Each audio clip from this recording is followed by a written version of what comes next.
भजे विशेषसुन्दरं समस्तपापखण्डनं भजे विशेषसुन्दरं समस्तपापखण्डनं स्वभक्तचित्तरञ्जनं सदैव राममद्वयं स्वभक्तचित्तरञ्जनं सदैव राममद्वयं सदैव राममद्वयम् जटाकलापशोभितं समस्तपापनाशकं जटाकलापशोभितं समस्तपापनाशकं स्वभक्तभीतिभञ्जनं भजेह राममद्वयं स्वभक्तभीतिभञ्जनं भजेह राममद्वयं भजेह राममद्वयम् निजस्वरूपबोधकं कृपाकरं भवापहं निजस्वरूपबोधकं कृपाकरं भवापहं समं शिवं निरञ्जनं भजेह राममद्वयं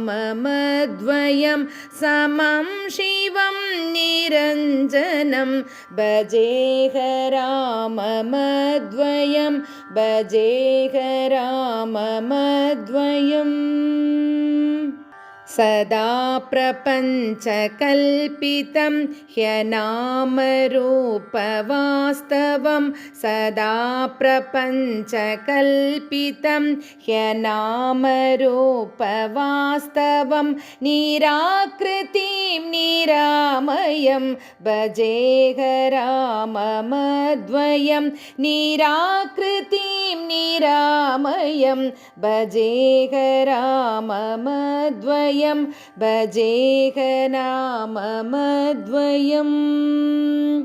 निष्प्रपञ्चनिर्विकल्पनिर्मलं निरामयं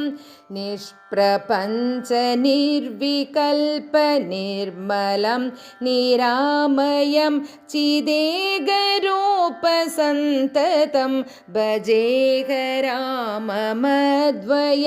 चिदेकरूपसन्ततं भजेह राममद्वयं भजेह राममद्वयम् भवाब्धिबोधरूपकं ह्यशेषदेहकल्पितं भवाब्धिबोधरूपकं ह्यशेषदेहकल्पितं गुणाकरं कृपाकरं भजेह राममद्वयं गुणाकरं कृपाकरं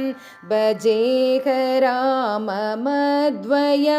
भजेह राममद्वयम् महासुवाक्यबोधकै विराजमानवाक्पदै महासुवाक्यबोधकै विराजमानवाक्पदै परं च ब्रह्मव्यापकं भजेह राममद्वयं परं च ब्रह्मव्यापकं भजेह राममद्वयं भजेह राममद्वयम् शिवप्रदं सुखप्रदं भवच्चिदं भ्रमापहं शिवप्रदं सुखप्रदं भवच्चिदं भ्रमापहं विराजमानदेशिकं भजेह राममद्वयं विराजमानदेशिकं भजेह राममद्वयं भजेह राममद्वयम् रामाष्टकं पठति यः सुकृतं सुपुण्यं व्यासेन भाषितमिदं शृणुते मनुष्य विद्यां श्रियं विपुलसौख्यमनन्तकीर्तिं सम्प्राप्य देहविलये लभते च मोक्षम्